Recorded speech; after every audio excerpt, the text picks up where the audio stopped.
Hey, Carolyn, Yep. do you want me to start recording now? You can do it when we like open it up and start. Otherwise, it's just gonna. Just whenever he starts talking? Yeah, like we can wait.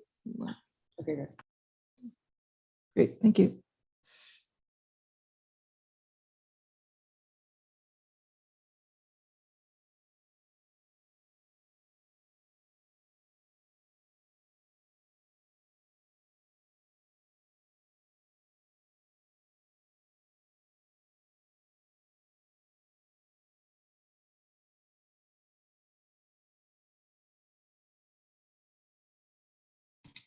And then Marissa, whenever Julian joins, if you're still the host, if you can make him a co-host too, because he shares his slides and his screen. Yes, we'll do. And then once he joins, should we let the folks in the waiting room in? Yeah, I'll admit them in at 12. Sometimes he Okay. joins a little late, so we just give people a chance to like Okay. come in, and Sounds good. we stall until he gets in. All right, I'll let them in now. Okay.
Good afternoon, folks. Thanks for joining. We're just giving people a minute to log on and we'll get started shortly.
Good morning, everyone. Sorry for Minor technical delays. Got locked out of my office, so I have to be let back in. So I'm calling in from a landline. We should get started in the next couple minutes. I hope everyone is well. Thanks for joining.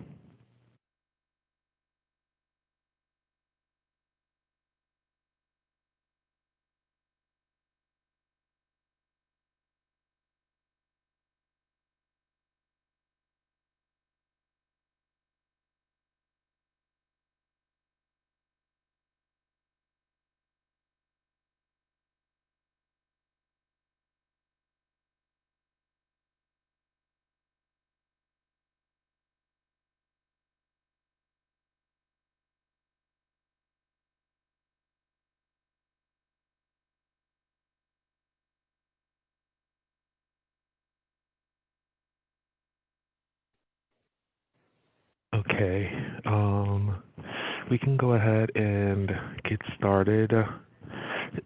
Welcome to everyone to the COVID-19 City Worker Briefing. My name is Dr. Julian Watkins, the lead of the Immunization Justice Work Group.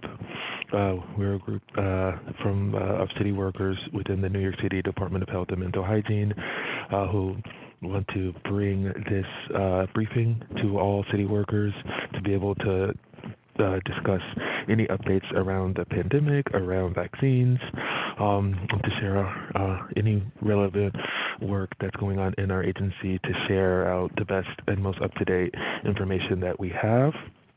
Again, for folks who may be here for the first time, just want to remind folks that unfortunately we can't really speak to many policy decisions or policies that have come down regarding the vaccines. Our major focus is around the scientific data and public health data. For folks who do have specific policy questions and concerns, we definitely do think that those questions should be answered, and we recommend reaching out to your agency-specific policy decision makers.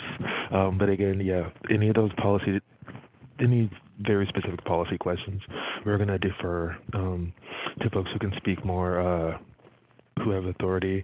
We're going to speak to some of those decisions. Okay, so with that, we can go ahead and get started. It looks like we have a stable attendance. Okay, so in terms of what's been going on in terms of COVID-19 infections, so basically, globally, the United States remains the country with the highest rates of infection nationwide, globally. There's the United States, and we're followed by the United Kingdom, followed by Russia, then Turkey, and the Ukraine. Across the country, the pace of U.S. cases has risen about 5.4% in the past week, and some case numbers are currently rising in about 23 states. The United States has surpassed over 750,000 COVID-19 deaths. New York City is looking a little bit different.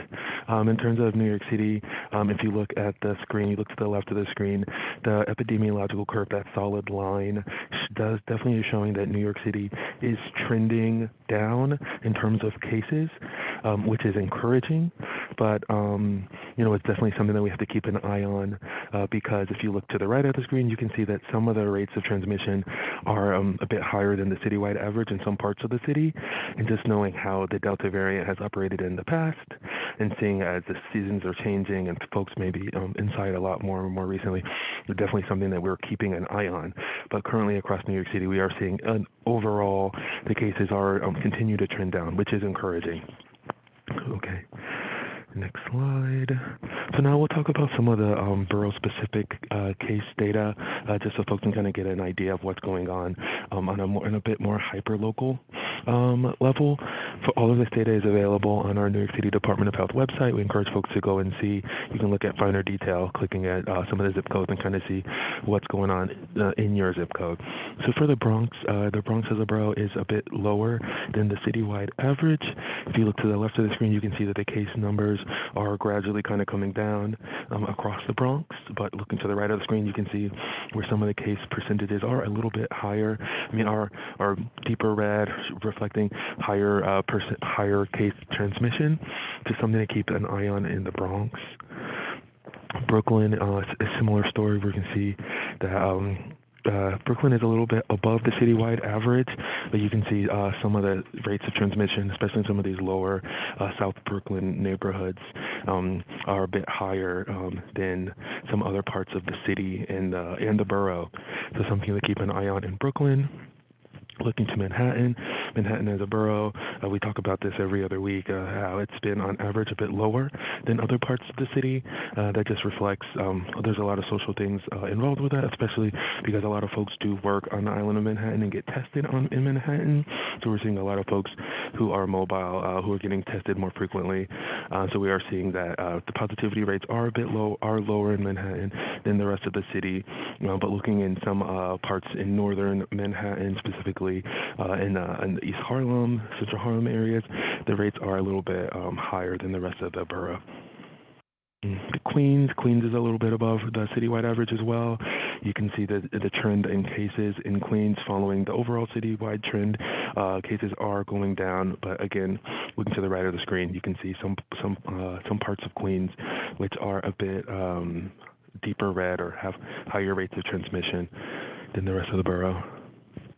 Staten Island has consistently been one of the higher has had consistently higher rates of percent positivity in terms of cases. I mean, overall, because the borough has a lower population, you can see the case numbers aren't as high, but compared to the overall population of the borough, the positivity rates are a bit higher. All right, so this is an image that we show every week where we continue to follow variants of concern, and we can see that it continues that the Delta variant is the predominant variant in New York City. We're seeing it's about 93% of all cases.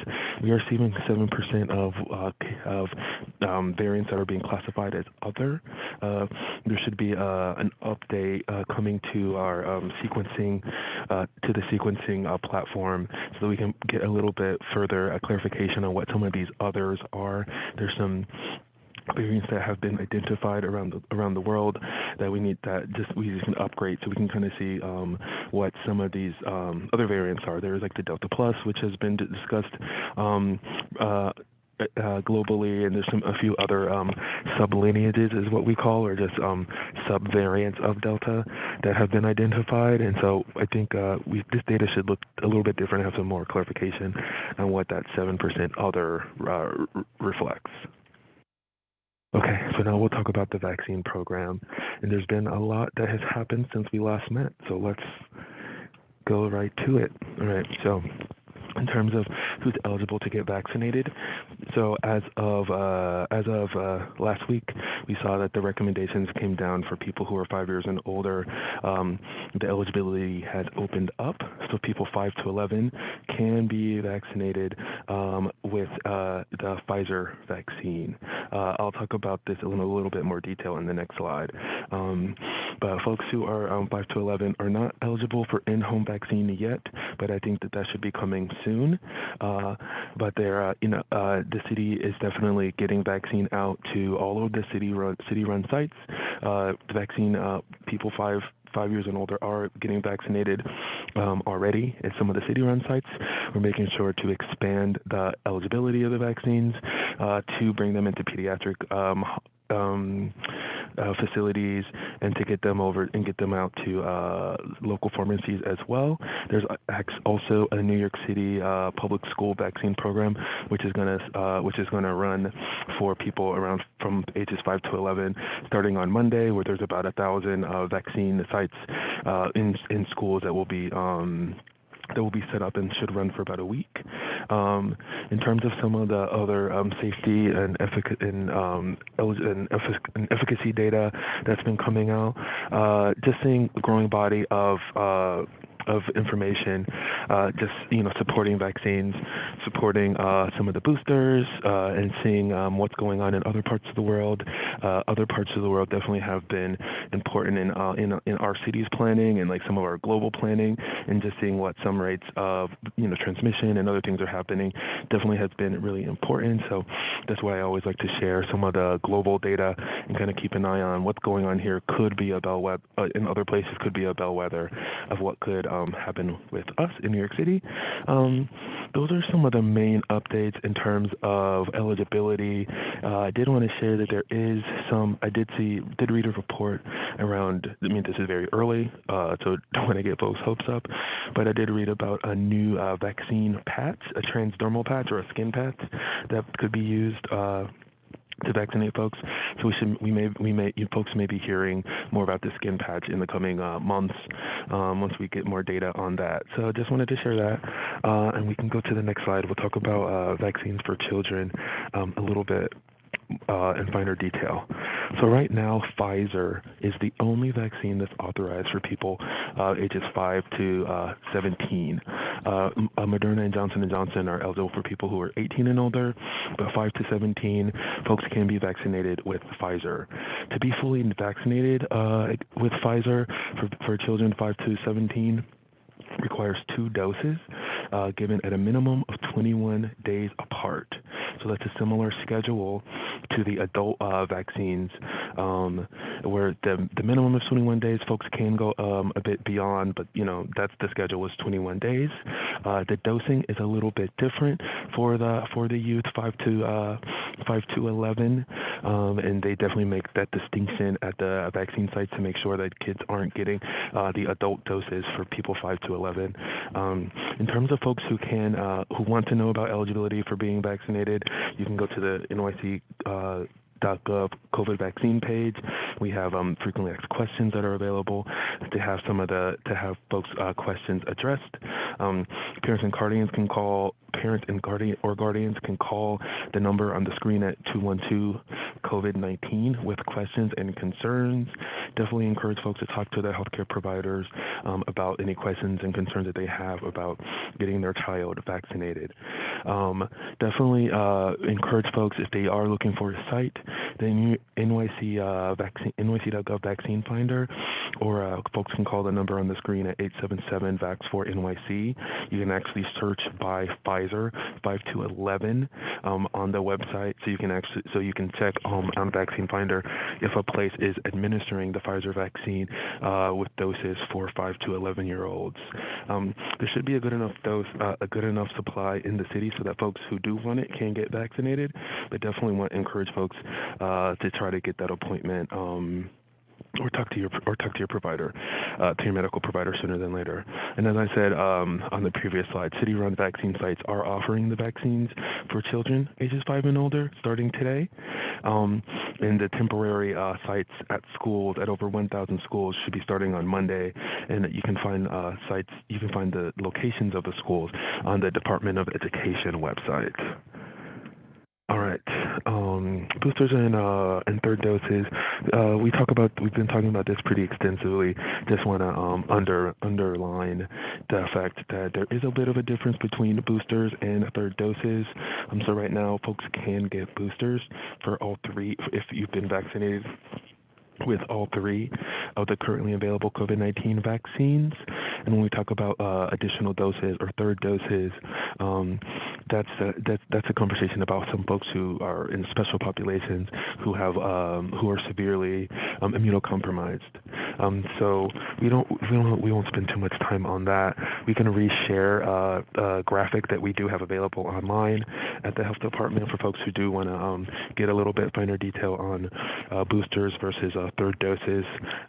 An important distinction, and one that we've talked about in depth, but definitely if folks do have more questions after the presentation, we can definitely rehash out some of these. Okay. That said, where we are in terms of vaccinations across the United States, We have over 425 million doses that have been administered. We have over 192 million people who have been fully vaccinated in the country. We're definitely moving towards that 200 million mark, which is really encouraging in New York City. As of this morning, we had over 12 million doses administered and over 5.6 million folks in New York City who've been fully vaccinated.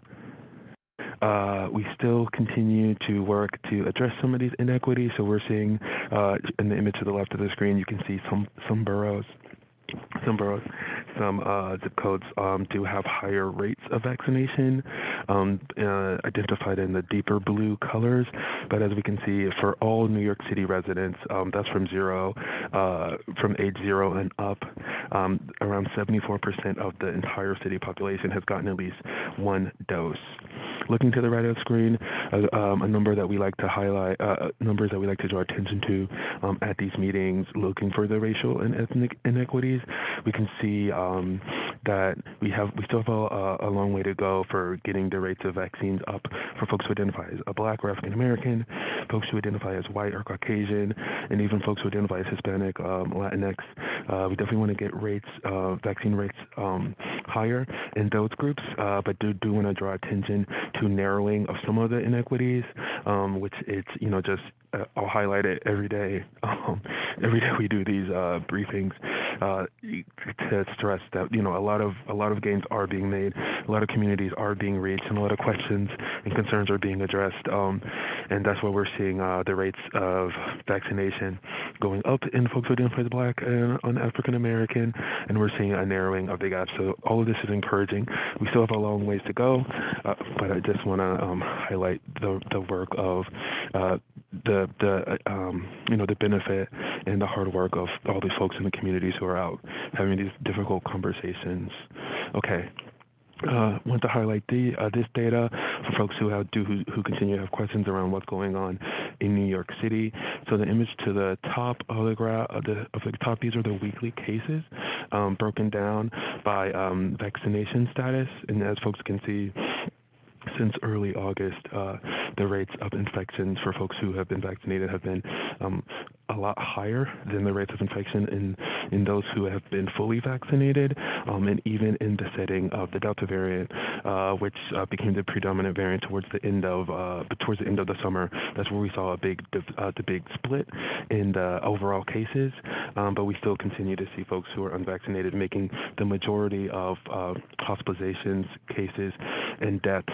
The image at the bottom kind of looks at a broader total averages, and we can see in terms of folks who have been diagnosed with COVID-19, that's around 94-95% of cases are in folks who are unvaccinated.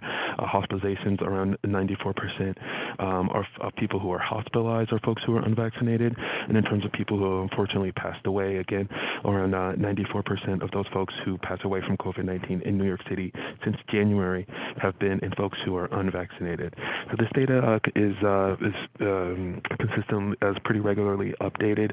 And for folks who do have questions or who do want to reference this data, for folks who do have questions about why we do talk about the vaccine as an important public health intervention, and seeing how the vaccine is working in real time, this data is available. So there's some other things that we can do. We should continue to do all of the other things that have kept ourselves and our community safe. In terms of watching our hands regularly, if we feel sick, staying home, getting tested if we do have symptoms, and then doing things to minimize contact with folks who may be infectious.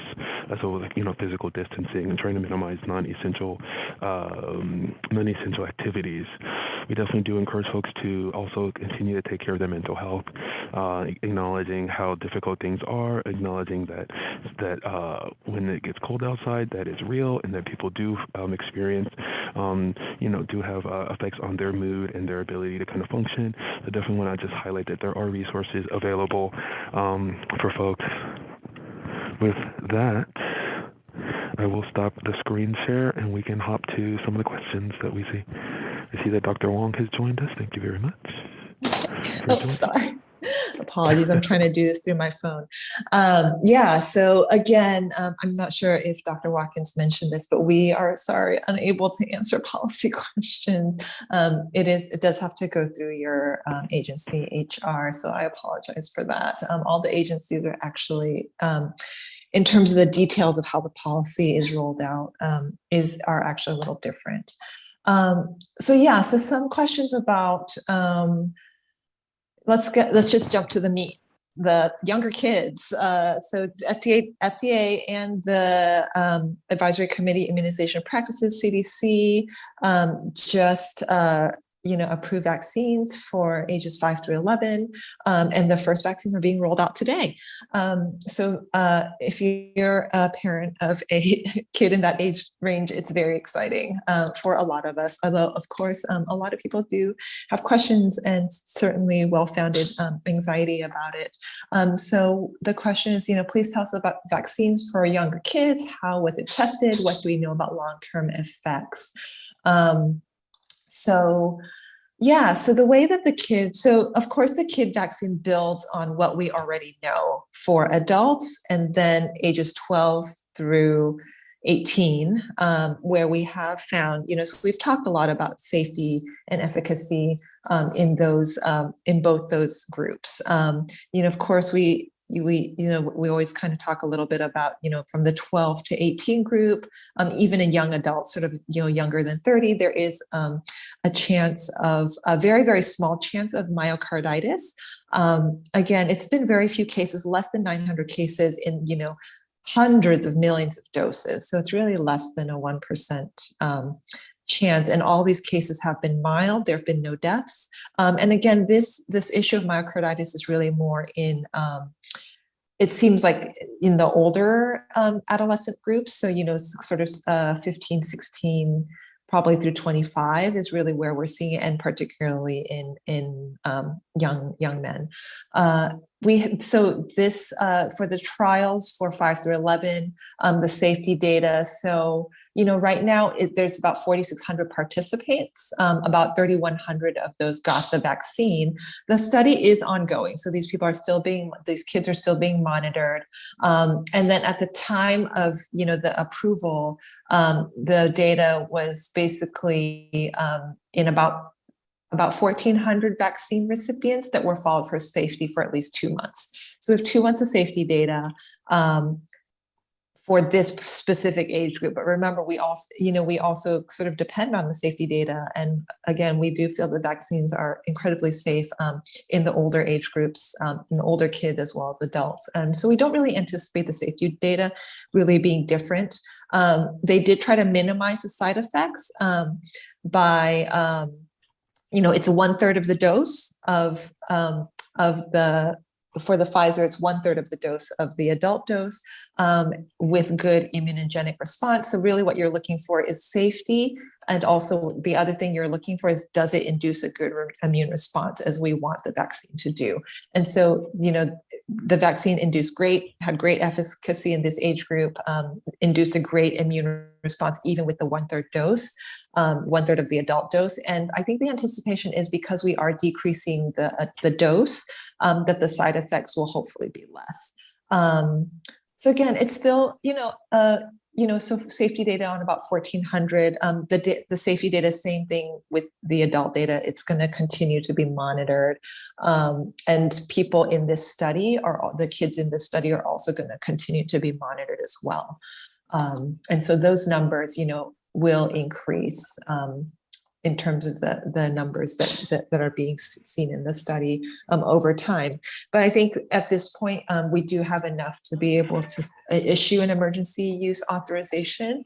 And, we are suggesting that even with this, that we do, I think now's the chance. If you have a chance to get the vaccine for your kids, we're all doing so. I think a lot, everyone in my circles who's a doctor or, in general, public health folks are actually really excited about this vaccine. We anticipate that at some point your kid will probably get COVID, and you really want the vaccine on board before that happens, so they don't get, as bad side effects. We're heading into winter.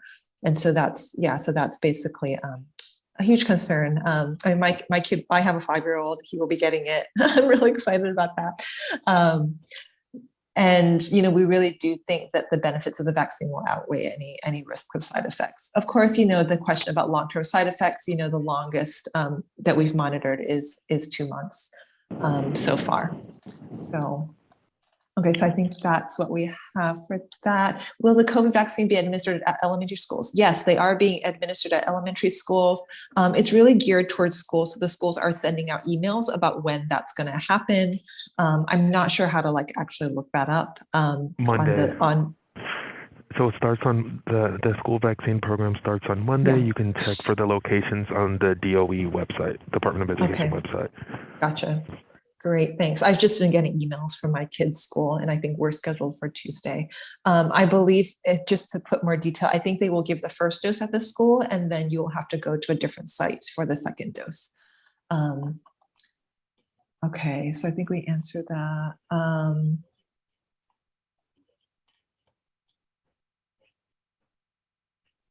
Were there, sorry.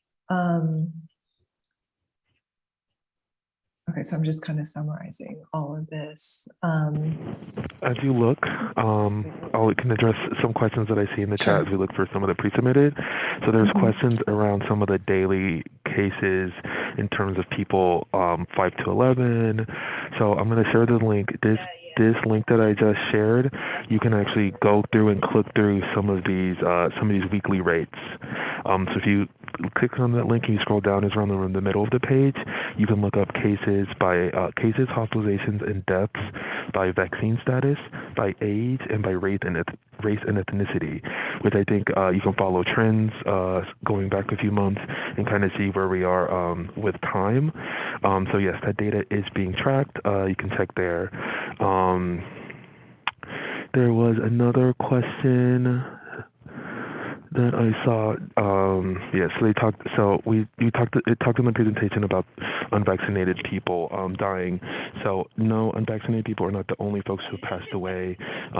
Looking at the media, the death of someone like Colin Powell or some other folks who had been fully vaccinated or even gotten boosters and have passed away. The vaccines are not 100%, but looking at looking at folks who are dying after being fully vaccinated or getting boosters, these are folks who tend to be older, folks who tend to have complicated underlying conditions, and at least getting the hope is that being vaccinated can help decrease your chances of some of these bad outcomes, and that's the hope. But I think that's why we do talk about vaccines not just as a personal public health choice, but as like a more community choice, because we definitely want to protect those of us who are more vulnerable, so that we don't infect folks who are more vulnerable due to underlying conditions or because of the work that they do. So just wanted to highlight that as well. Yeah, I think thinking about the vaccine. Give me 1 second, okay? How you been? Okay, I muted them. Go ahead. You're muted, Dr. Wong. Dr. Wong, you're muted. Yeah. Thank you. So I think, the idea of a vaccine is really risk reduction.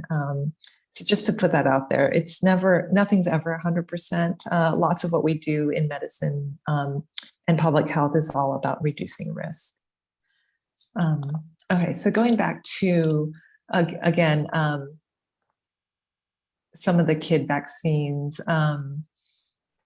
Okay, for the data questions, I think I would look at the data page. I don't have that data like off the top of my head. So questions about myocarditis. So right now the data for incidence of myocarditis in the 5 through 11 group. So there were no cases of myocarditis in this group. Remember, the incidence or when myocarditis happens is usually within the first month or so, or even the first few weeks after getting the second shot, at least what we've seen in the older age groups. So I don't anticipate the myocarditis being an issue with this 5 through 11 group, at least the kids that have already gotten the 2 doses in the study. Does that mean that it's not going to show up later? No, the myocarditis wasn't detected until like after millions and millions of doses were given. With that said, remember that the risk of myocarditis, if you get COVID, is much, much, much higher and much, much more severe than if you were to get myocarditis from the vaccine. So it's not a question of like, do I not get the vaccine and risk the side effect? The question is, do you get the vaccine or do you meet COVID without any protection and just hope that your immune system does, battles it back okay? So just to keep that in mind, that it's not vaccine versus nothing, it's actually vaccine versus COVID, getting COVID. So yeah, something to consider. Question of my son was born with a hole in his heart. Does that give the greater chance of developing myocarditis? That would be a question for your pediatrician. In general, not knowing what condition it is, I don't think so. So there's, some kids are born with holes in their heart. They just get monitored. There shouldn't be an increased risk of myocarditis in general. But again, that's something that would be a discussion either with your cardiologist or your pediatrician. Dr. Wong, Mm-hmm. would you find it helpful if I read the questions to you? No, I think it's okay. Okay. Okay, I don't know if charter schools will be included in the vaccine program. With that said, all the city sites and lots of pharmacies are equipped to give the pediatric vaccine. So it should be widely available. It shouldn't be hard to get the way that it was in the very, very early days of vaccine rollout. Moderna has not submitted a request for EUA for the 5 through 11 group. The Moderna one is actually 6 through 11. I actually am not sure why they have not submitted their request yet. I think they will be, but I don't, and it also may be that they started the trials a little later than Pfizer. So with the EUA, you have to have at least 2 months of safety data. So that's what I know about that. I'm sorry, I don't know more about the Moderna and kids. Okay, going back to boosters. Is there evidence of getting half-dose Moderna booster after 2 Pfizer doses, if that will provide more immunity than just getting a third Pfizer dose? There is like very minimal evidence. This is just based on lab studies that if you get the Pfizer and then get a Moderna booster, that the antibody levels might be higher. It's only like a couple of points higher compared to getting a third Pfizer.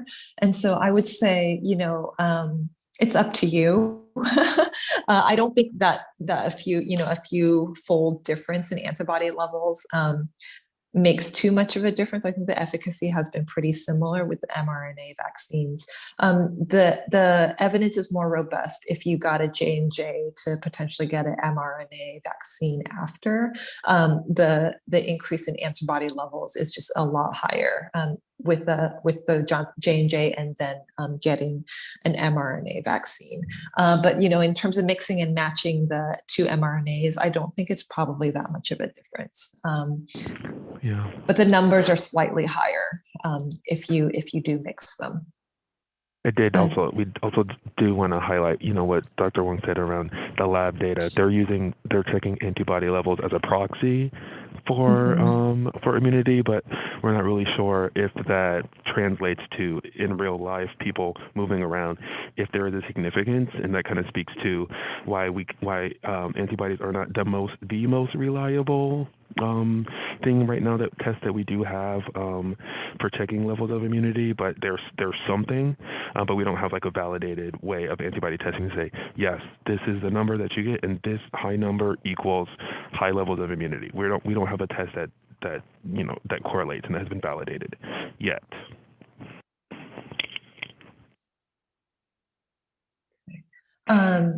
So someone who's older than 65 who is fully vaccinated still has a high COVID antibody level. Should they consider waiting longer than 6 months before getting the booster shot?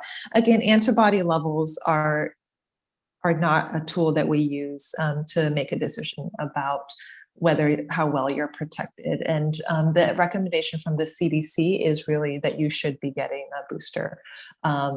There were some categories of, people who should be getting versus people who could consider getting, and the above 65 group is a should recommendation.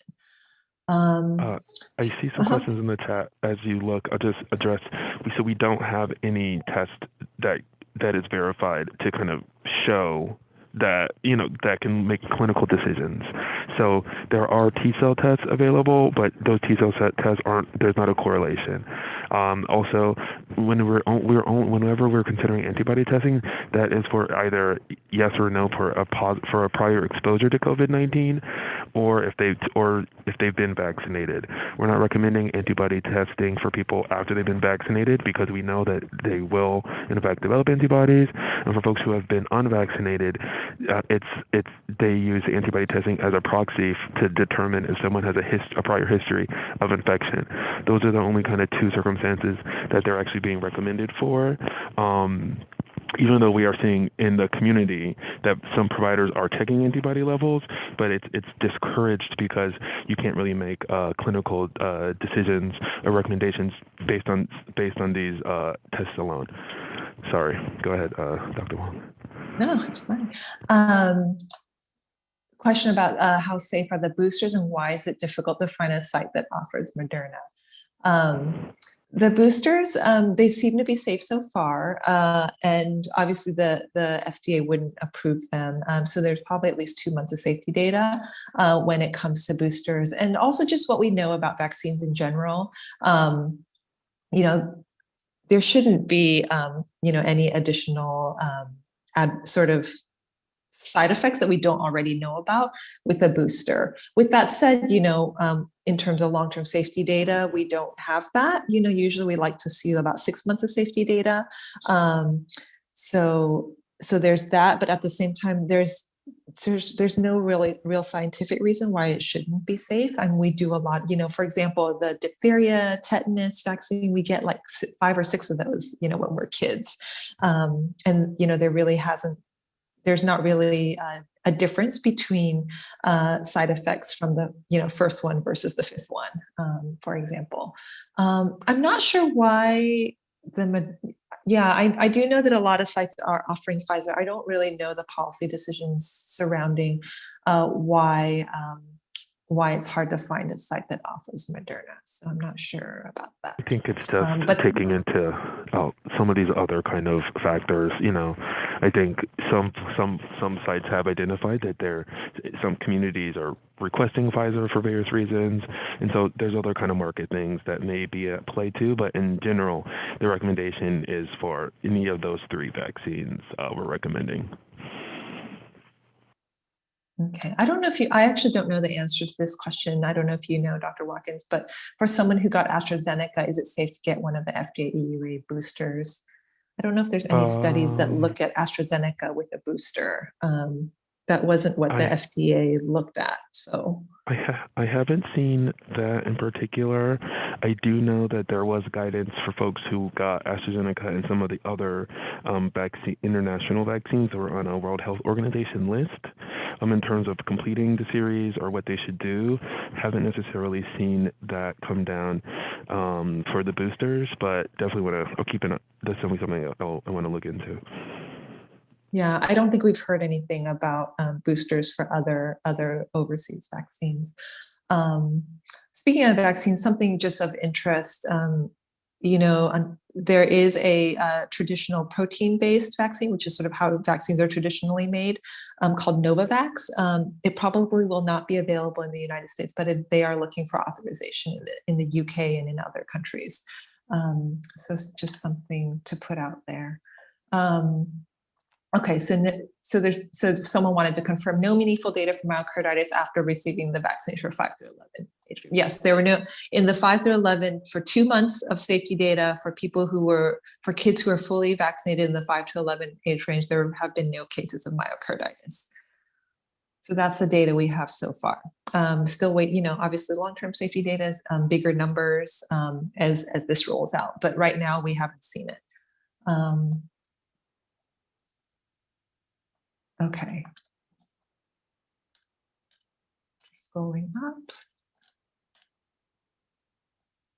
I think how can we effectively share our vaccine experience with friends and colleagues who are reluctant to get vaccinated? I'll punt that to you, Dr. Watkins.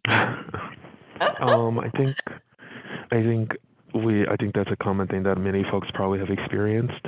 And I think a good role is to, the first step is to get consent. You want to say, can I, can we talk about this? Or like, can I share an opinion? Can I share an experience with you? Making sure that you get that consent is the best way that you can at least have someone be open to the conversation and ensure that you don't further put the divide. If someone's not open to hearing you, someone's not interested in having that conversation, you don't want to force it on them, because then I don't think that outcome is going to be so great. You may enrage someone. Beyond getting that initial consent, like, can I talk to you? Another thing is just really trying to make sure that you you kind of set up, like, set your intentions, I don't want to necessarily convince you. I just want to share something and kind of share why, I want to share this story. I want to share this experience because because I think that it will, may offer something different to you, or that this affected me, or this made me feel a certain way, or change my mind. Those are things that we can do, but just, trying to make sure, like, why am I doing it? And then leading with that, and then also just making sure that you kind of say what it is that you do want to get across, like, I care about you, friend, family member, person, and I'm concerned. This is kind of why, and that's why I want to share this. Just know that it may be a longer term conversation. Know that sometimes people say no, but not every no is a never. Sometimes they are, sometimes they're not. And I think you just stick with it and support them, especially if there's someone like a friend, like a family member or someone who you hold dear. Just stick with them and let them know that you do care, and that you want to, you can talk about some other things about staying safe as well too. Yeah, I would just add, remember, it can take an average of like 6 to 8 conversations before someone decides to, so just trying not to be discouraged, but yeah, definitely being respectful and asking permission. Yeah, and I think, if they do have specific questions, it's okay to say that you don't know the answer, or if you do know the answer, or if you hear misinformation, feeling free to like kind of correct that in like a non-judgmental way, I think can be helpful. Yeah. Okay, really quickly, what percentage of 5 to 11 children have been hospitalized?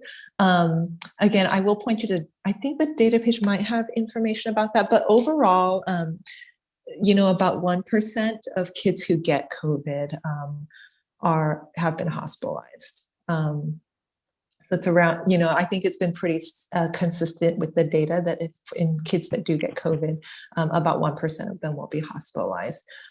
In general, in terms of framing COVID in kids, people have been saying, oh, it doesn't really affect kids. Kids don't get as sick as adults do. And that's all true. But I would argue that that's not the way to frame it. Kids in general are supposed to be healthy. Like a kid death is extremely rare. And so, the comparison is not kids to adults. It's, kids to kids, kids. So, if a kid, how many kids are hospitalized and how many kids are dying when there's not COVID versus when there is COVID. And we have seen an increase, increased risks of hospitalizations and death. Kids in general do really, really well. They're young, they're healthy. Kids in general are not supposed to die. And it's pretty devastating even when a handful of kids die. So I just think, that's just the kids versus adult comparison is just not, shouldn't be a thing, I guess, is what I would say. This is coming from my pediatric background, but yeah, it's pretty rare to see kids die, even sick kids, even kids that have other medical conditions, generally do well. Kids in general are not supposed to die at a young age. Yeah, I think it's also really important when we look at the kids who have passed away. I think that we really do have to call out what some of these inequities really look like. And unfortunately, some of the children who have died at rates higher and have experienced some of these, more complications, like having some of the heart issues, having some of the inflammatory systemic issues, that we talk about, like MERS,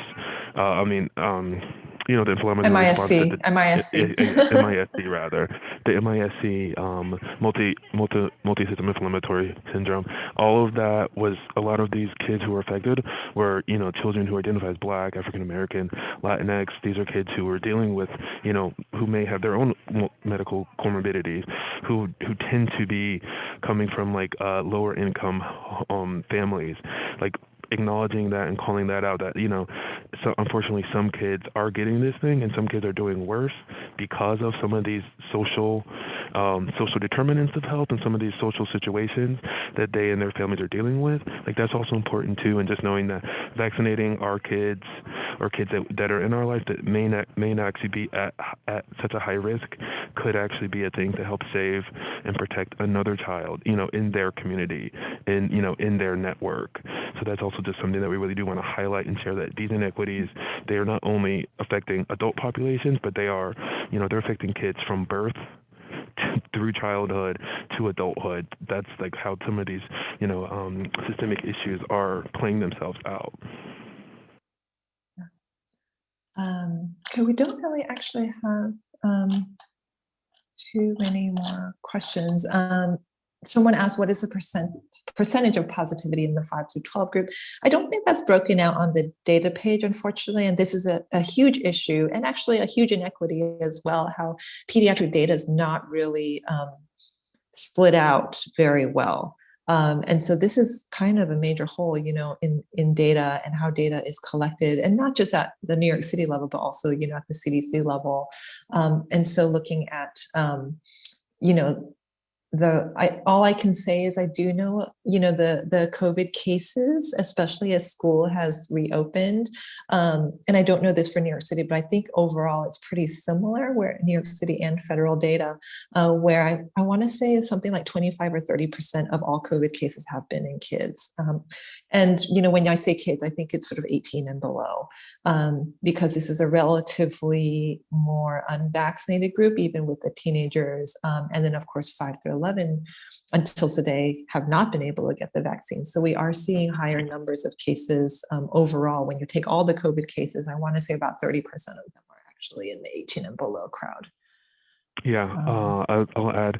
So on the COVID data page, we do have the cases per 100,000 people by age, and so for people from 5 to 12, there's about 116 cases as of last week. About 116 cases out of every 100,000 people, and actually in New York City, that percentage is higher than some of the other age demographics. So we are keeping some of it, and then that's followed by 13 to 17. Great, thanks. Do we have info on whether vaccinated kids are less likely to transmit COVID?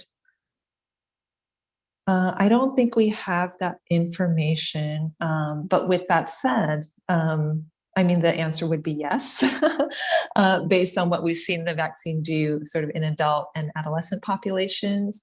We definitely have seen decreased COVID transmission. So remember, if you were vaccinated, you're 5 times less likely to get COVID.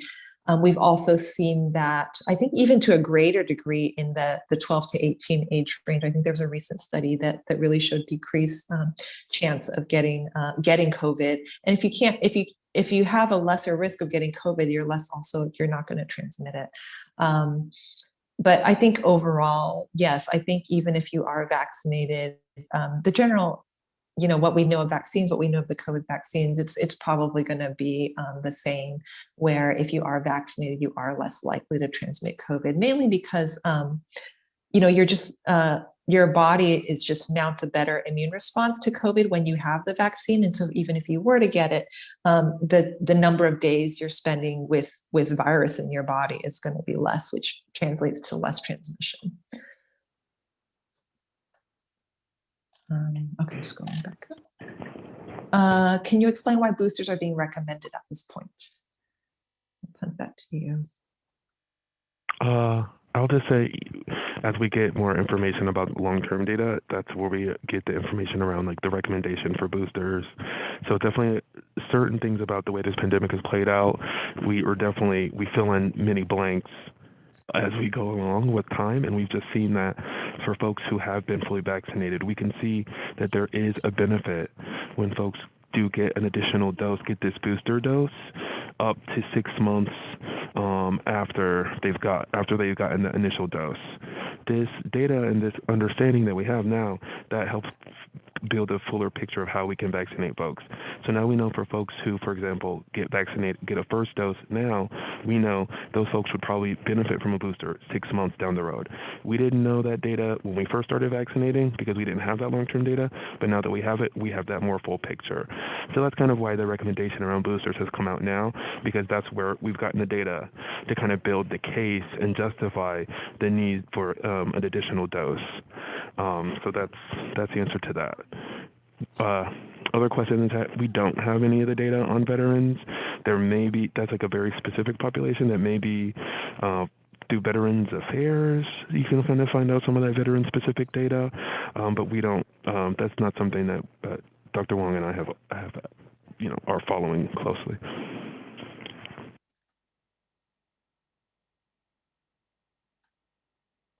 Okay.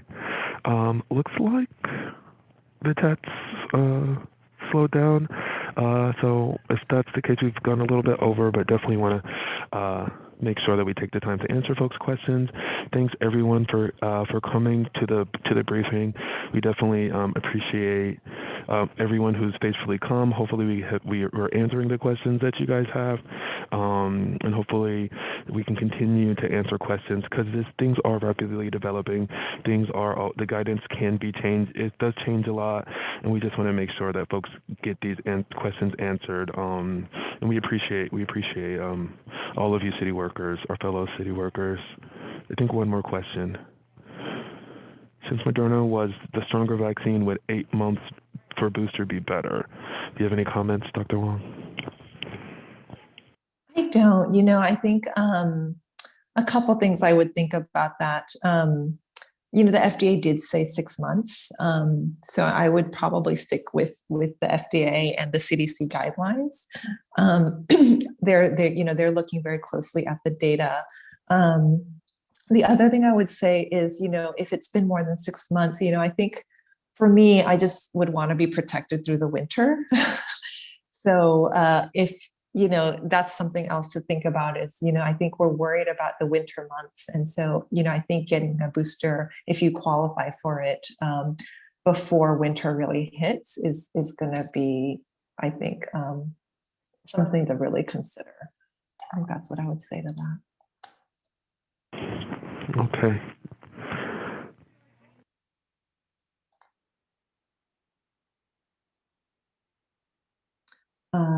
We can hang up. We have like 5 more minutes. I have to hop for another presentation, but if you okay, want that's to, fine. I can answer this last one. right, What is the relationship between season and COVID spread? We actually don't totally know the answer to this. However, with that said, because remember last winter we were still kind of shut down, and this is probably the first winter we've had with COVID where things are really starting to open up. I think the concern is, and we see this with flu as well and some other respiratory viruses, the reason why there's more respiratory viruses around in the winter is because people tend to hang out indoors more often than outdoors, whereas in the summer we're usually outdoors and respiratory viruses are less likely to spread. So that's kind of the reason why we see more respiratory viruses during the winter. It's really because people congregate indoors. And we also have, obviously a lot of holidays coming up as well that involve, larger groups of people. We have started to see in places that are colder, an uptick in COVID cases. So I think places like the UK and also a few states that are starting to hit winter. And so we are watching that closely, and I think we have to see what happens, but we are worried about it. We definitely are worried about what the winter is going to bring in terms of COVID, as well as, as well as the flu. I think, we skipped a year of flu, and we're not sure if flu is going to make a resurgence this year or not. So definitely, if you're considering, definitely do get the flu vaccine this winter as well, because we are also not only worried about COVID, but also the flu as people are starting to not wear masks anymore and also congregate indoors more.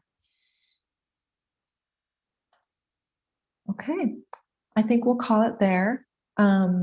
Thank you again, everybody, for joining, and we'll see you in a couple weeks.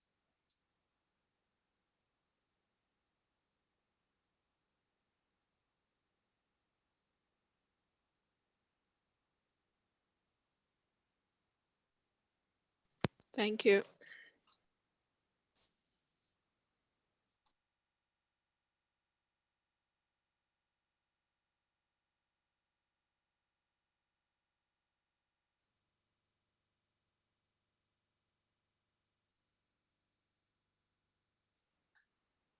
Okay.